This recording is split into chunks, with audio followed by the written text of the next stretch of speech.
Today, we're unpacking Peter Navarro's argument that Donald Trump's reciprocal tariffs will fix a broken trade system and bring fairness to the global economy. Navarro paints a grim picture. America faces higher tariffs from trading partners, sneaky non tariff barriers, and a massive trade deficit, over $1 trillion a year, that's draining our wealth and security.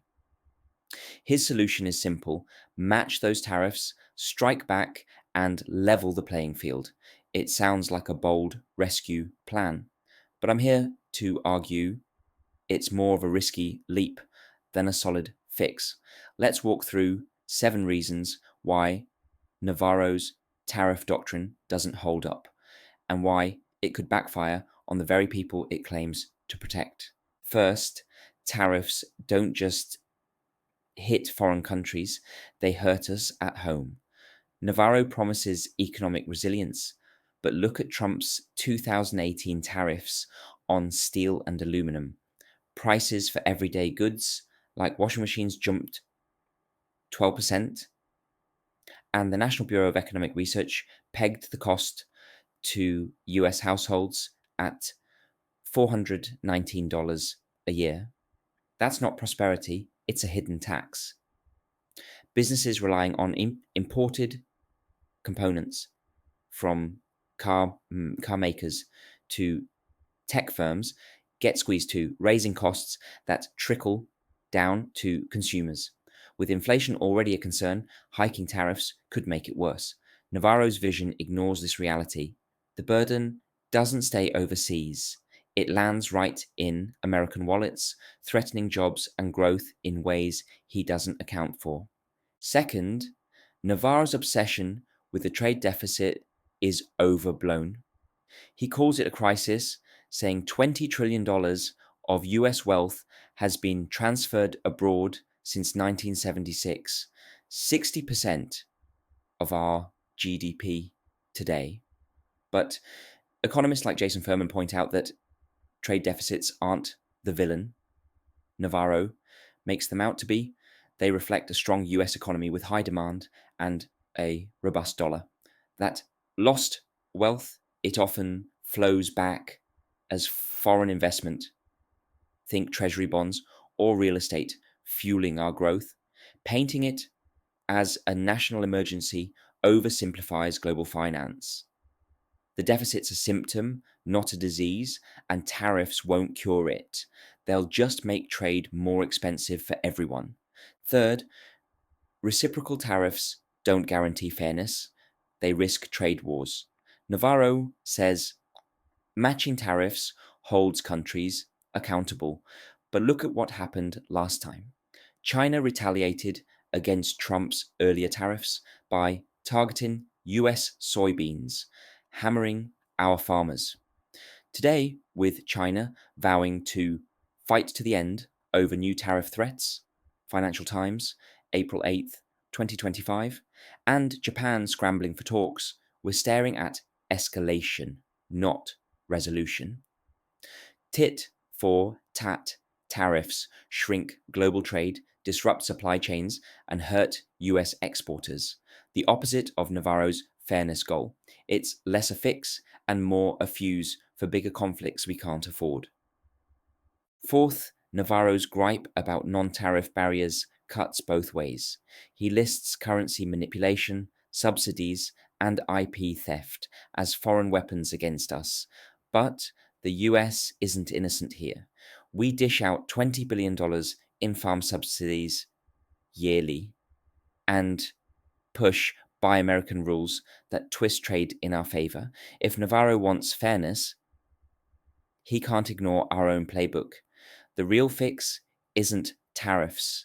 It's tackling these barriers together, maybe through a reformed WTO. Unilateral tariffs just dodge the hard work of negotiation, leaving the root problems to fester while we point fingers. Fifth, abandoning the WTO because it's flawed is short-sighted. Navarro says its dispute system is broken, pointing to the EU's unlifted ban on our hormone-treated beef since 1998, despite a US win. Fair point, it's not perfect. But the US helped break it by blocking judge appointments since 2017, gutting enforcement. The WTO's cut global tariffs from 10.5% in 1947 to 3 to 4% today. Hardly a failure. Tariffs sidestep the chance to fix it, as allies like the EU and Japan suggest. Throwing it out for a tariff, free for all, weakens a system that's still our best shot at orderly trade. Sixth, Navarro blames trade for 6.8 million lost manufacturing jobs since 1979, but that's only half the story. Studies, like from the Center for Economic and Policy Research, show automation, not trade, drove most of those losses. Machines replaced workers, boosting productivity but slashing jobs. China's WTO entry cost us maybe 1 to 2 million jobs per Ball State University, but tariffs won't rewind the clock on technology. Navarro's pinning the blame on trade when the real shift is structural, and tariffs can't rebuild factories that robots already claimed. Seventh, Navarro's fairness overlooks global interdependence. Matching tariffs sounds simple, but it ignores how tangled our economies are. Take Apple. Chinese assembly keeps costs low, tariffs hike them, hitting US firms and consumers. Punishing countries like Vietnam for transshipping could destabilize allies, pushing them toward China's influence. Hardly a win for US security. Fairness can't mean pretending we don't rely on each other. Tariffs might feel good, but they risk unraveling the networks that keep our economy humming. So, where does this leave us?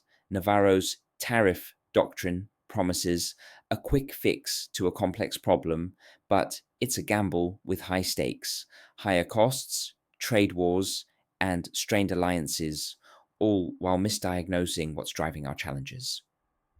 The trade system's not perfect, nobody disputes that, but the answer isn't tearing it down with tariffs. It's working smarter. Reforming the WTO, negotiating on non-tariff barriers, and adapting to a world where automation, not just trade, shapes our future. That said, there's one angle where tariffs could make sense if the Trump administration uses them as a means to an end, a temporary lever to force open a completely free trade environment. Imagine tariffs as a bargaining chip, pressuring high tariff nations like India or China to drop barriers entirely, paving the way for zero tariff global trade. If that's the goal and it's paired with a clear exit strategy, it's justifiable. A short term sting for a long term win. But without that vision, tariffs just sting without winning. Fairness matters, but it's not about matching punches. It's about building a system that lifts us all. Thanks for listening.